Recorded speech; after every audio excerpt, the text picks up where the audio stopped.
जी, आज हम आप लोगों को लेग वाइज के बारे में समझाते हैं। लेग वाइज के कौन कौन से कार्य होते हैं और इसको कैसे गाड़ते हैं। लेग वाइज के लिए इसमें एक सिंबल होता है जो कि लकड़ी के मोटे लकड़ी की पेड़ी में ऐसे गाड़ते हैं। ये ऐसे लकड़ी का गुटका होता है। इसमें जो एक लोहे के लग लगी होती है, इसमें ऐसे इसको गाड़ देते हैं। गाड़ देने के बाद जो ये हमारे लकड़ी का पोर्शन होता है, इसको ज़मीन में गाड़ देते हैं। ज़मीन में गाड़ देते हैं। इसके ऊपर हमारा लेग वाइज होता है। लेग वाइज में जिस पार्ट को हमें कटिंग करना होता है या पार्ट को पीटना होता है या काटना या फाइलिंग करना होता है, वो कारीगर के कुहनी के बराबर ही लगाते हैं। कारीगर के कुहनी के बराबर करने के बाद पार्ट होते हैं, जैसे इसमें सॉलिड जा होता है, मूवेबल जा होता है, फिक्स जा। लेग वाइज के मुख्य भाग, लेग वाइज में कौन कौन से मुख्य भाग होते हैं। लेग वाइज के कौन कौन से मुख्य भाग होते हैं, देखिए। नंबर एक पे होता है सॉलिड जा। नंबर 2 पे होता है मूवेबल जा। नंबर 3 पे होता है चूड़ीदार जा। फिर इसके बाद नंबर 4 पे होता है स्पेंडल स्पेंडल। फिर देखिए नंबर 5 पे होती है स्प्रिंग। नंबर 6 पे आता है विवेट। नंबर 7 पे आता है लेग, आता है आपका क्लैंप। ये सब लेग वाइज के ये सारे पार्ट होते हैं। लेग वाइज के 8 पार्टों में विभाजित किया गया। तो फिर अब इसके बाद देखिए ये लेग वाइज के सारे पार्ट हो गए। सॉलिड जा, मूवेबल जा। ये सॉलिड जा होता है, आपको इसको बोलते हैं फिक्स जा, जो एक स्थान पे ही रहता है, आगे पीछे मूव नहीं करता। आपका मूवेबल जा होता है, जैसे इस पेंडल को घुमाते हैं तो ये मूवेबल जा आगे पीछे मूव करता है। फिर चूड़ीदार जा होता है, ये आपका स्पेंडल रॉड होती है जिसमें कि चूड़ियाँ कटी होती हैं। ये आपकी स्प्रिंग होती है, ये आपकी विवेट होती है। लेग होता है, क्लैंप होता है, जिसके सहारे से सारे पार्टों को एक दूसरे पे ज्वाइंट किया जाता है और जो हमें जाप काटना होता है उसको फिक्स जा और मूवेबल जा के बीच में टाइट करके कटिंग करते हैं। फिर देखिए चोट मारने वाले फोर्जिंग औजार कौन कौन से होते हैं। चोट मारने के लिए फोर्जिंग औजार कौन कौन से होते हैं, देखिए नोट करिए। चोट मारने वाले फोर्जिंग औजार देखिए कौन कौन से होते हैं।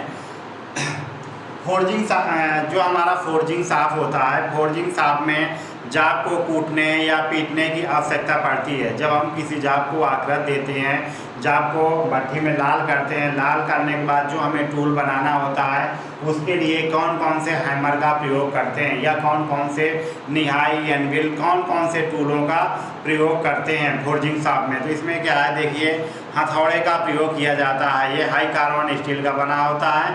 और फोर्जिंग शॉप में कार्य तथा भार के अनुसार जिस प्रकार से हमें कार्य बड़ा या छोटा टूल या बड़े या छोटे कटिंग औजार बनाना होता है, उसी प्रकार से हमें औजारों का भी प्रयोग करना होता है। उसी प्रकार से हमें हैमरों का भी प्रयोग करना पड़ता है। जिस हिसाब से हमें बड़ा छोटा टूल बनाना होता है, उसी प्रकार से हमें औजारों का भी प्रयोग करना पड़ता है। देखिए नंबर 1 पे आता है हमारा हैंड हैमर। हैमर कैसा होना चाहिए,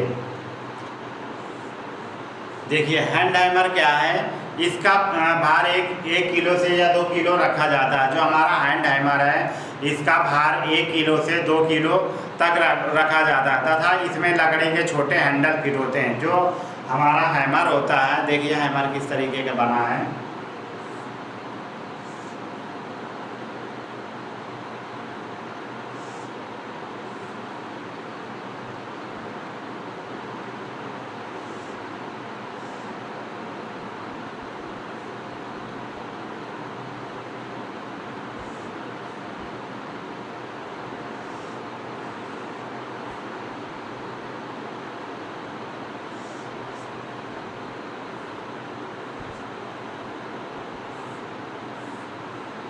ये हमारा हैंड हैमर बना हुआ है।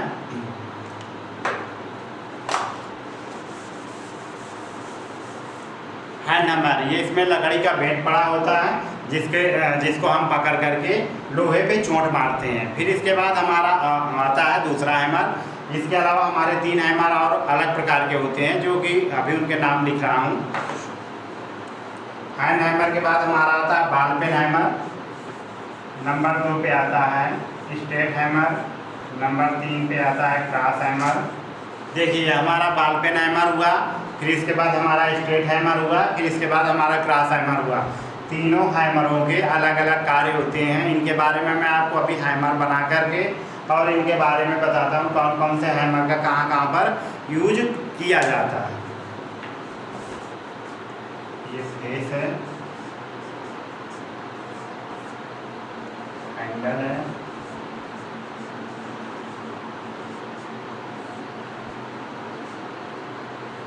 ये हमारा पिन हुआ।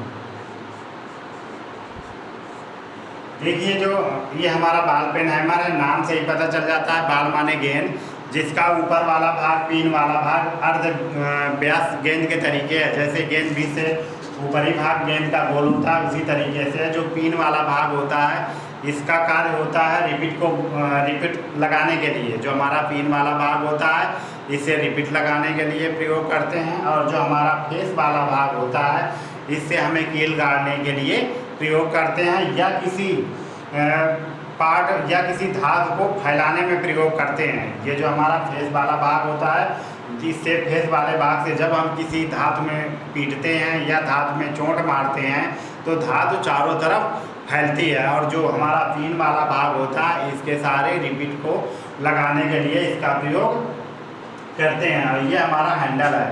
हैंडल हमारा लकड़ी का होता है। लकड़ी का हैंडल इसलिए होता है कि जो हमारी लकड़ी होती है वो स्प्रिंग के तरीके होती है, इसमें झटके सहने की क्षमता होती है।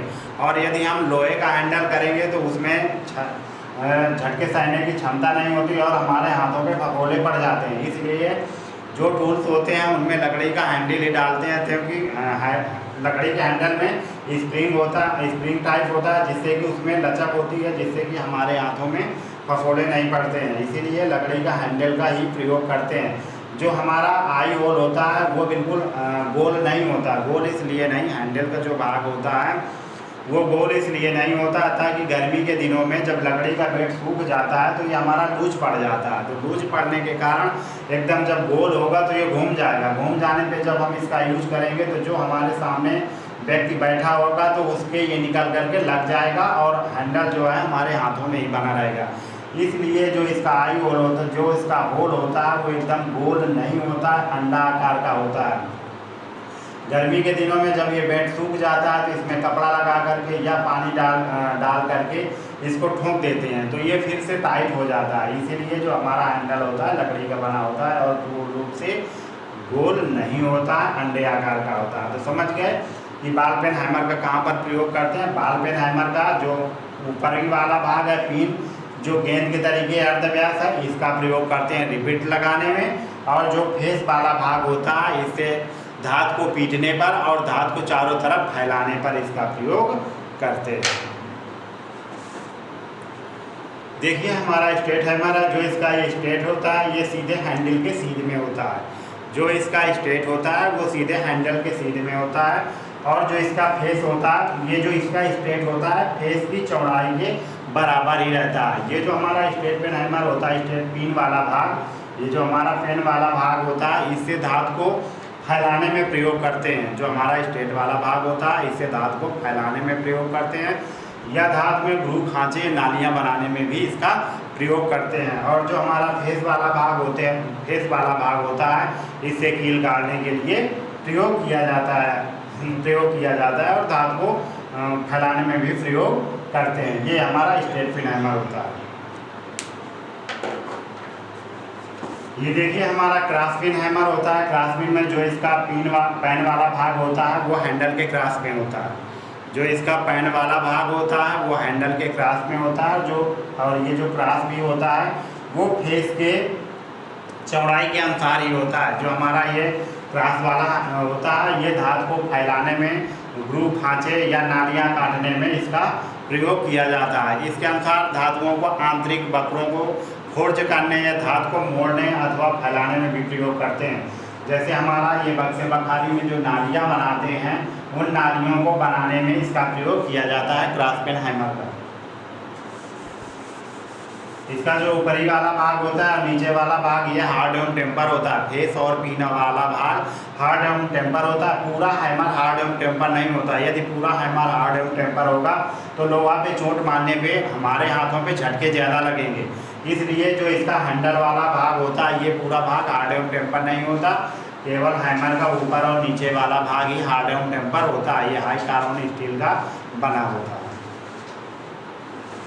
घन देखिए, घन का प्रयोग, ये घन भारी कार्यों के लिए लोहार के सहायक श्रमिक द्वारा प्रयोग किया जाता है। जो ये घन बना हुआ है ये भारी कार्यों के लिए इसका प्रयोग किया जाता है। भारी कार्यों के लिए इसका प्रयोग किया जाता है। ये हथौड़े की अपेक्षा 3-4 गुना भारी होता है। ये हमारा 5 किलो से 6 किलो 7 किलो 8 किलो इस तरीके का होता है। जिस तरीके से बड़ा काम होता है उसी तरीके से ये घन हमारा कार्य के अनुसार लिया जाता है। जिस हिसाब से हमारा काम बड़ा होता है उसी हिसाब से बड़े घन का प्रयोग करते हैं। इसके द्वारा होने के कारण दोनों हाथों का प्रयोग करते हैं। इसको दोनों हाथों से पकड़कर जो हमें जाप काटना होता है उस पर चोट मारते हैं और जल्दी से कार्य हो जाता है। यदि हमारा काम बड़ा है और हम छोटे हथौड़े से काम करेंगे तो उस पर चोट ज़्यादा भारी नहीं लगेगा तो कटिंग नहीं होगा। इसलिए जिस हिसाब का काम हो उसी प्रकार के औजार का प्रयोग करते हैं, तभी सही से कार्य हो पाता है और काम जल्दी से निपट जाता है। तो यह अब रहा घन। घन का प्रयोग बड़े कार्यों के लिए किया जाता है। इसका वजन 7 किलो से 8 किलो तक होता है कार्य के अनुसार। देखिए, पावर हैमर का कहाँ पर प्रयोग करते हैं। फोर्जिंग कार्यों को बड़े पैमाने पर करने के लिए, फोर्जिंग कार्यों में बड़े पैमाने के कार्य करने के लिए लोहारशाला में पावर घनों का उपयोग किया जाता है। ये जो हमारा पावर हैमर होता है, जब बड़े स्लाटें काटने होते हैं या बड़े धातु को काटना होता है तो वहाँ हाथों से नहीं काट सकते हैं, वहाँ पे पावर हैमर का प्रयोग करते हैं। इसके लिए क्या क्या करते हैं, लोहारशाला में प्रयोग किए जाने वाले हथौड़े तथा पावर हैमर का प्रयोग बड़े आकार के कार्यखंडों को फोर्जिंग कार्य सही आकार में बनाने के लिए किया जाता है। पावर हैमर में ज़्यादातर न्यूमेटिक पावर हैमर होते हैं जिनके मध्य कार्यखंड को रखकर उस पर आघात लगाया जाता है, जिसे न्यूमेटिक पावर हैमर का साइज उसके टूल के भार या पिस्टन रॉड तथा पिंडल के द्वारा निर्देशित किया जाता है। इसमें एक पिस्टन रॉड होती है जो कि रॉड के अनुसार हम कोई भी कार्य उसके नीचे रखते हैं, जो इस तरीके से के पिस्टन रॉड होती है, ऐसे पिस्टन रॉड होती है। तो यहाँ पे हमें धातु रखते हैं और पावर हैमर के द्वारा इसको दबा देते हैं, कटिंग करते हैं। जिस हिसाब से हमें कार्य करना होता है उस हिसाब के पावर हैमर का प्रयोग करते हैं और इस पेंडल रॉड को लगाते हैं। जिस आकृति का हमें जाप कटिंग करना होता है या जाप भारी और हल्के वेट में होता है उसी हिसाब से इस पेंडल का भी प्रयोग किया जाता है। फिर इसके बाद देखिए सैट हैमर।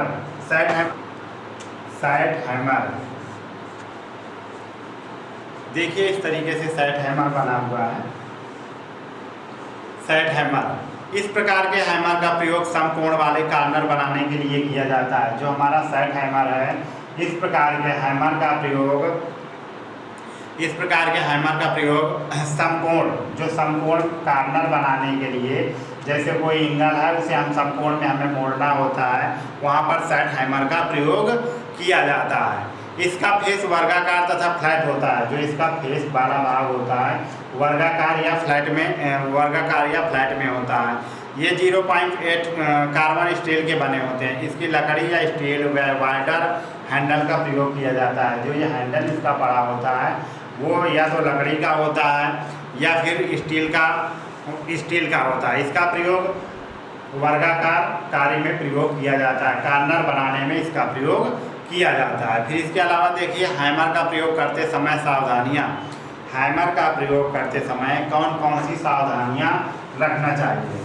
प्रयोग करते समय सावधानियाँ, हैमर का प्रयोग करते समय कौन कौन सी सावधानियाँ करना चाहिए।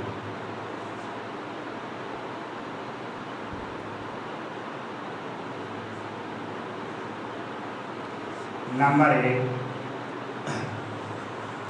टूटे हुए हैंडल वाले हैमर का प्रयोग नहीं करना चाहिए। टूटे हुए हैंडल वाले हैमर का प्रयोग नहीं करना चाहिए। और हैमर का प्रयोग करने से पहले हैमर को देख लेना चाहिए कि उसके फेस या पिन वाले भाग में ग्रीस या तेल तो नहीं लगा है। यदि ग्रीस या तेल हैंडल या हैमर पे कहीं पर भी लगा हो तो उसको सबसे पहले साफ कपड़े से उसको साफ कर लेना चाहिए, तभी उसका प्रयोग करना चाहिए। और यदि हैमर का हेड फटा हुआ है, मशरूम हेड है, तो उसका प्रयोग नहीं करना चाहिए। पहले उसको ग्राइंडिंग मशीन में ग्राइंड कर लें, उसका फेस सही कर लें, इसके बाद ही उसका प्रयोग करना चाहिए। फिर इसके बाद देखिए नंबर 2 पे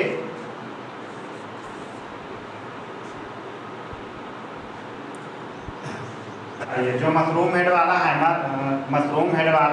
हैमर का प्रयोग नहीं करना चाहिए। उसका जो फेस फटा हो उसको सबसे पहले ग्राइंडर मशीन में ले जा करके उसका फेस फिनिश कर लें, इसके बाद ही उसका प्रयोग करना चाहिए। किसी भी चाप या सतहों पर हैमर को बिना वजह चोट नहीं मारनी चाहिए। जैसे हमारा निहाई हुआ या एनविल हुआ या दूसरी जगहों पे यदि उसमें कोई पार्ट नहीं है तो उसको बिना वजह से उसके फेस को बार बार उस स्थान पर ना मारें, ताकि उसका फेस खराब हो जाएगा। यदि कार्य कर रहे हैं तभी उसका यूज करें, कार्य ना करें तो बार बार उसको निहाई या एनविल या अन्य जगह पे उसे नहीं पीटना चाहिए। इसके अलावा क्रैक या खराब हैंडल वाले का प्रयोग कभी नहीं करना चाहिए। जो हमारा पहले ही बता दिए हैं कि जो हमारा हैंडल फटा हो या टूटा हो उसको कभी प्रयोग ना करें। हैमर पर यदि तेल ग्रीस लगा हुआ है तो उसको पहले साफ कपड़े से पोंछ लें। मशरूम हेड वाले हैमर का कभी ना प्रयोग करें, उसको पहले ग्राइंडर मशीन में ले जा